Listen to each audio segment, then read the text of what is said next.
Hello folks, and how you diddling? As you can see, wearing me loud and proud, if you excuse me a second. I do prefer the other ones, but I did like this particular one.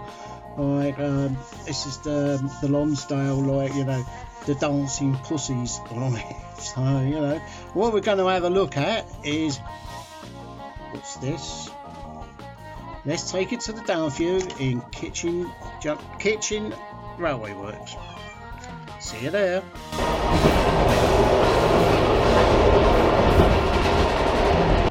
So here we go. Now, if you remember,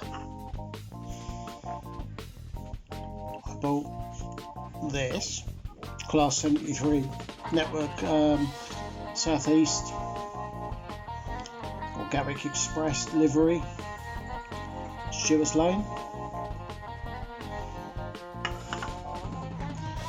because I bought this for £30.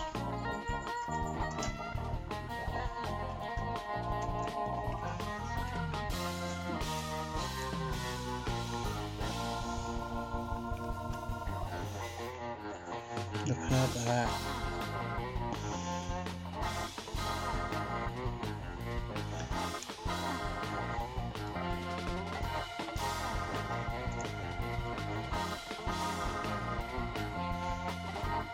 Now the good thing is that the Hornby and the Lima ones, the bodies are all the same.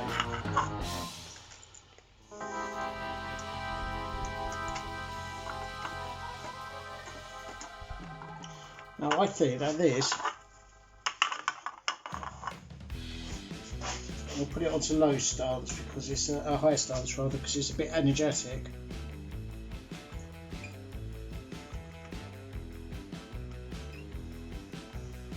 Nope. Silly of me, wasn't it? I did the bloody thing off. No.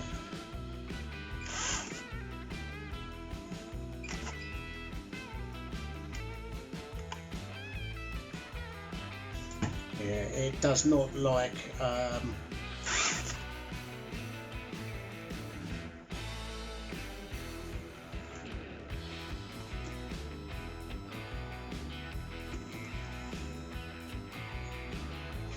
got a feeling I've got a dirty track.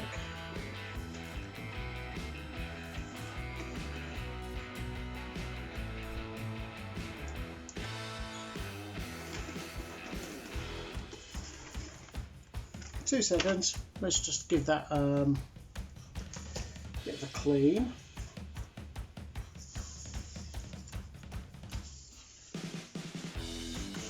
Yeah, there's quite a lot of on my test track. There's quite a lot of grind build up.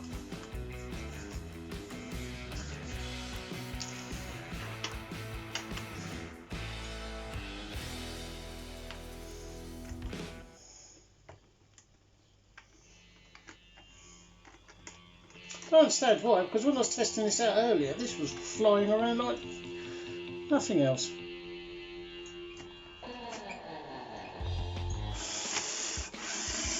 There we go. It's probably just a bit of residue on the actual. It is very, very, very energetic. Oh, that horn's bent. Right.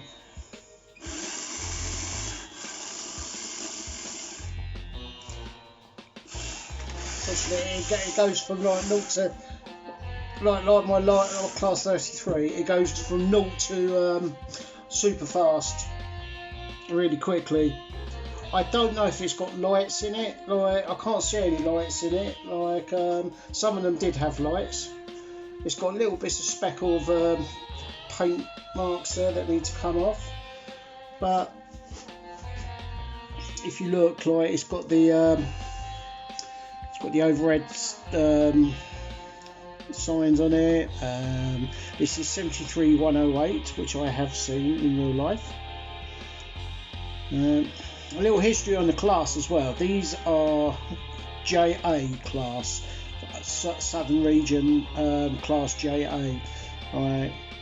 And the Class 71s and the 74s were Class HA derivatives, like, but these were the J because they were the narrow bodies for the Hastings line, because the clearance there when it had 2 tracks was just so slender. Like, they actually had to create stock that could actually fit through the tunnels, which is why like GUVs and stuff like that are all slab-sided, so they could be used on the actual Hastings line.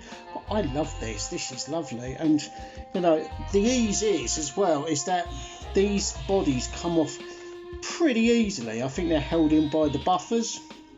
No, they're not. They're I haven't. This is a Lima one. I thought this was Hornby one. This is the Lima one. But I think, you know, for 30 quid, you know, that is a really nice loco. And it's got it's been, I don't know if you can see it through there, the little label. It's actually got a Taiwanese, what's it, CD can motor. It's not got the original Lima motor in it, so it's been upgraded. It's got nice wheels, nice bogies.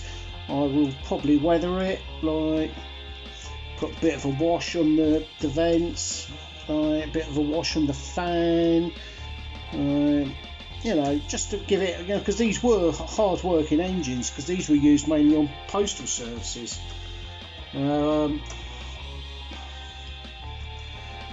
now all I'm trying to get now is a Class 71.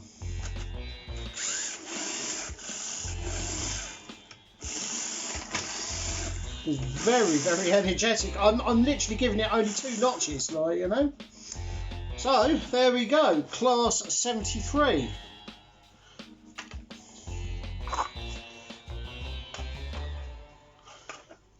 So I've now got the freedom now. I don't have to buy a chassis for this, because I've got the freedom of putting this on. And if you look, this one's got the tail lights on it, and it's got the front lights on it, like, you know, like the route indicators. Surprisingly enough, like, all the way through, all the trains that used to, on the southern region, that used to have route indicators, they carried them on. So if you saw a Hastings train with 33 or 66, the 33 meant it went to Cannon Street to Hastings, and 66 was Charing Cross to Hastings, because there was, like, you know, there was like trains from both. Like the 33s were only from, like, in the commuter hours, whereas the 66s ran all day. You know, and of course 66 is reminiscent of 1066.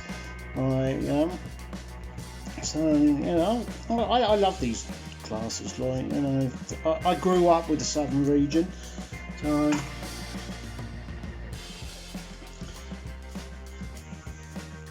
this was quacking like a duck, if you remember. So I took it apart again, and I gave it a bit of a clean.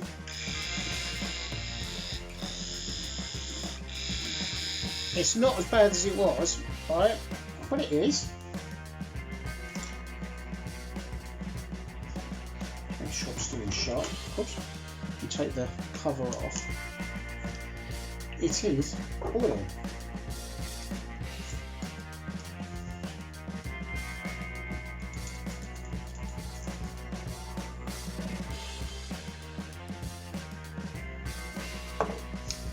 For some reason, oil dries out very quickly in this, and I'm using my special compound oil for this, which is not supposed to dry out at all.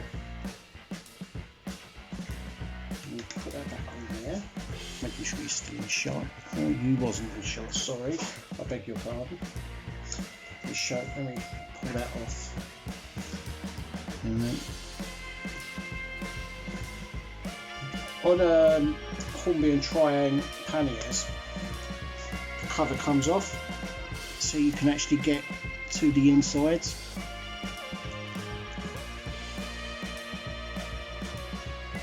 And we'll just put it back on. Now I got that tip from when my mate Vince was doing the Thomas and Friends Duck Hornby one, and then I thought, Oh, does that happen on this one? I'm very pleased with that. Now you just heard it quack for a bit.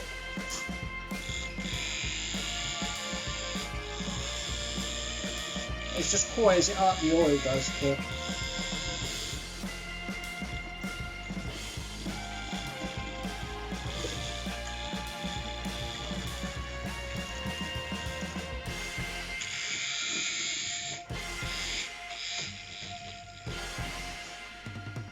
I had this running like a dream, but it's now, it's like, you know, it's now quite noisy again.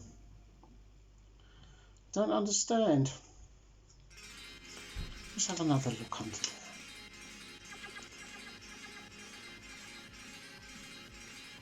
there. Where's my oil pen?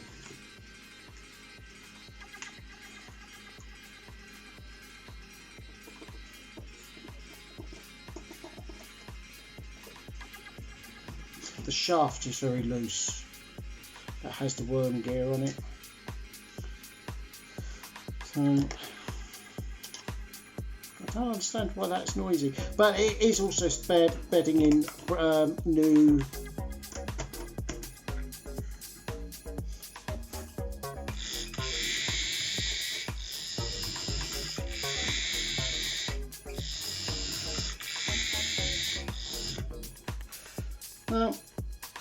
I'll have to look at that again, because that is not how it's supposed to sound.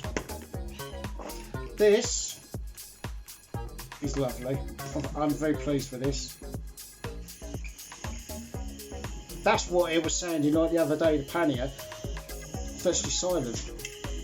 It's not a fast engine.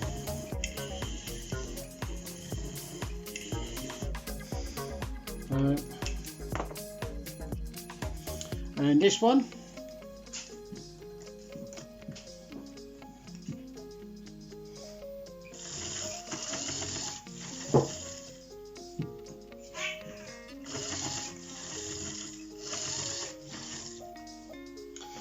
now with this one, what I did was, if you can see the wheels are now like gleaming brightly.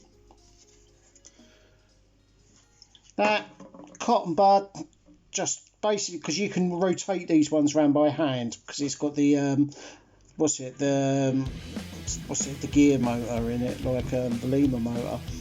So this, like, you know, sometimes it catches a bit, like, you know, I mean, this test track is not the best track in the world, you know, but I think that's come up lovely. I quite like that now. So the wheels held its gauge since I glued it. I mean, it's a bit mucky on that end, like, you know, and I put some glue on the inside. For glue, this is watchmaker's glue.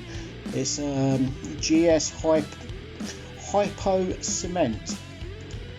It's not very dear. It is incredibly good. You use it to fix a watch strap. You know, like where the glue goes in it, or the stitching goes in it, and the buckle falls out. You just use that, clamp it, leave it overnight, and the next day it's stronger than the leather itself. It is brilliant glue. And if you look at the top there, this little thing, it's got this tiny applicator, so you can use it to like dot watch dials on and stuff like that. So there we go. I still haven't got round to because I want to make it a separate video to glazing this, but I do actually want to make this a separate video. Like, it's just because I've been doing other things, like, you know, like, the motor part of this works beautifully. It is absolutely, it's not brand new. I mean, there's plenty of meat on the brushes, the wheels are good, it's got these like grippy wheels, there's no wear on the brass worms or the brass cogs. I mean, it is brilliant. And so I've also left it out because I want to paint the seats, because the seats would have been blue with silver sides, right? The carpet would have been blue, or if it was if I was going to have it as a later Western Pullman, then the seats would have been like a kind of like all sorts of like, you know, different colours, sort of like fabric. The walls should be brown, like a mid brown, to reflect the parquet caps, and the tables would be white. Like, you know, it's just simple little details like that. You know, it really is. You know, it's nice to, like, you know. And this is a Hornby. No, this is an S6449 chassis, and Triang made in Britain. I don't know if you can see that in there. Right. So there we go. Like, we are, like, you know, this is all coming out of Kitchen Junction, Kitchen Junction Railway Works, because I'm trying to get my track down, and I'm just waiting. I've got a set of points being delivered today, so now these have all had like a fluid cleaned. I don't know why, but very difficult to get these wheels, these really chunky wheels on.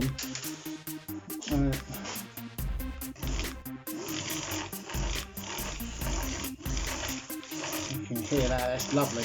That is really lovely. So there we go, we'll take this to the up view, like, you know, back in Bald Head Central, and we'll talk some more. Let's move on over there. A few moments later. So I had a bit of beard in my mouth. What do you think? That is lovely, isn't it? Now, I've actually driven one exactly like this. Now, what happened was I had to take some emergency stores down to Tunbridge. Right, you know, from Waterloo, where I was working. Right, even though I wasn't actually in the stores, I was in the lamp arch. I was working on the lamps. But sometimes, like, you know, like, the governor, like, you know, or the area manager will say, "Hey, look, we'll give you a bit of extra money, like, you know, if you take this down there."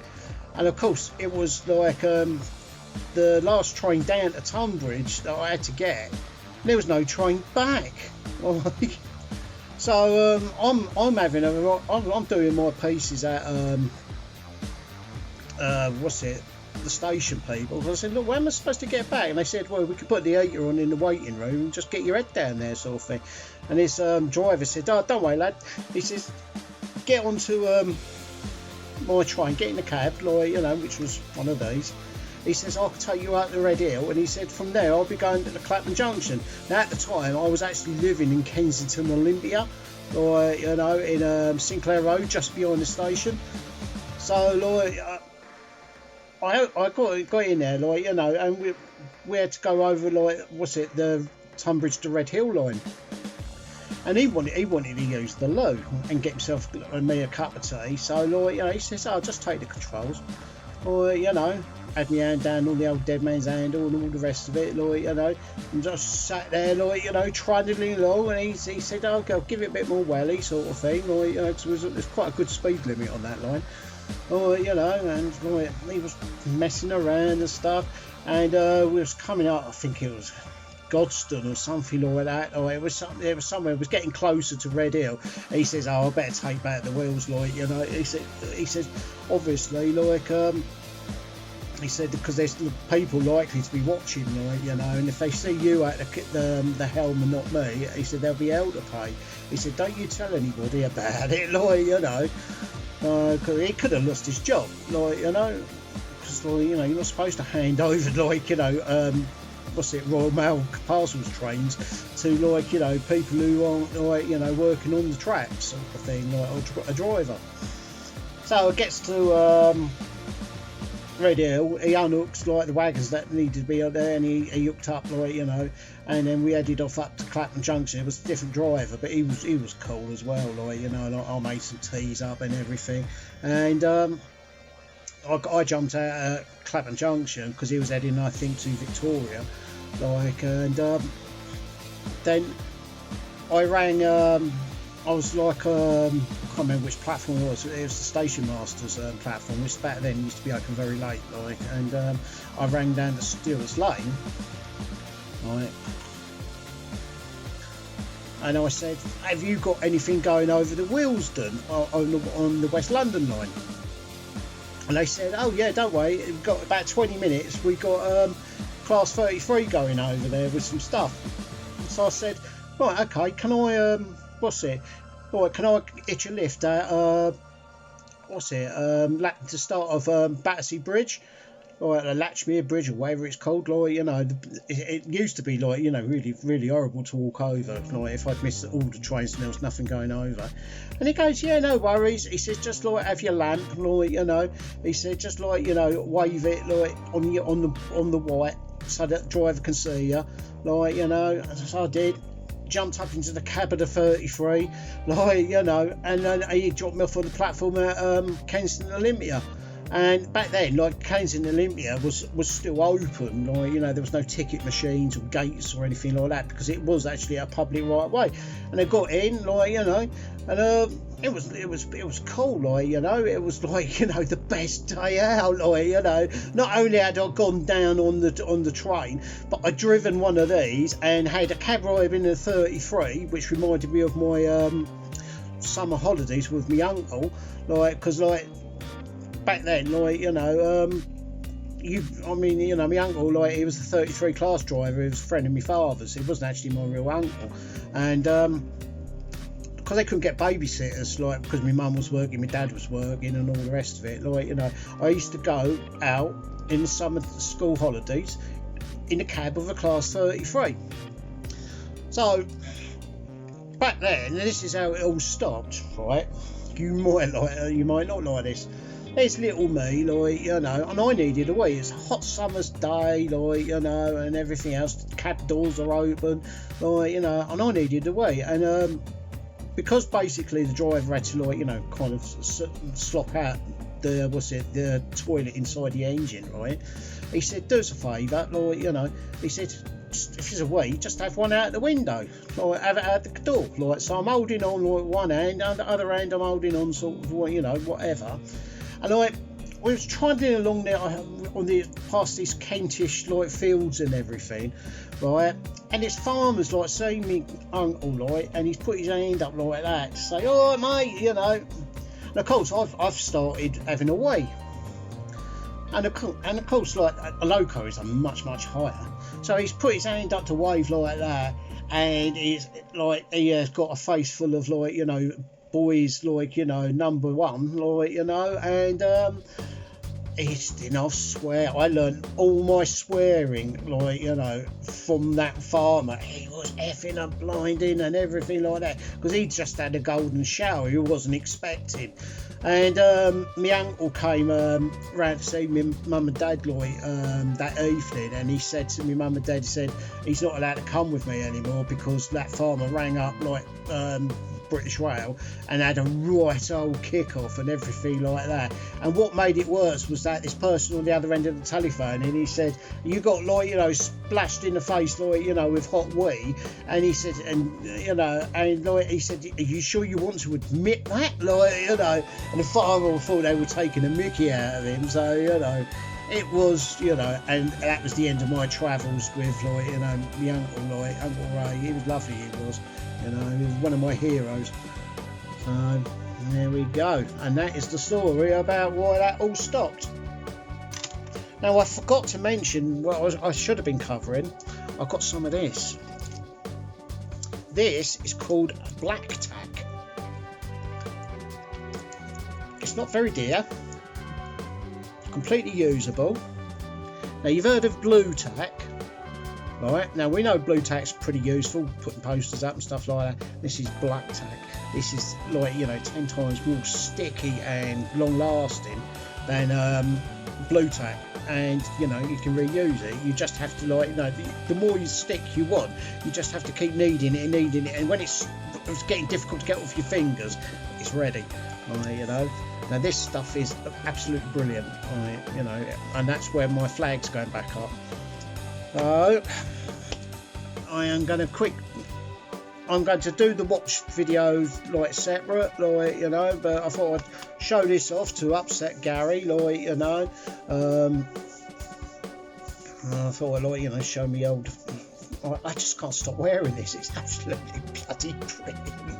It really is, like, you know. I don't think the strap's holding up too well. It seems to be stretching a bit on the holes. So there you go. Right. This might take your mind off of bloody politics and all the rest of it, like, you know, and I will catch you in the next one. Toodle Pipski.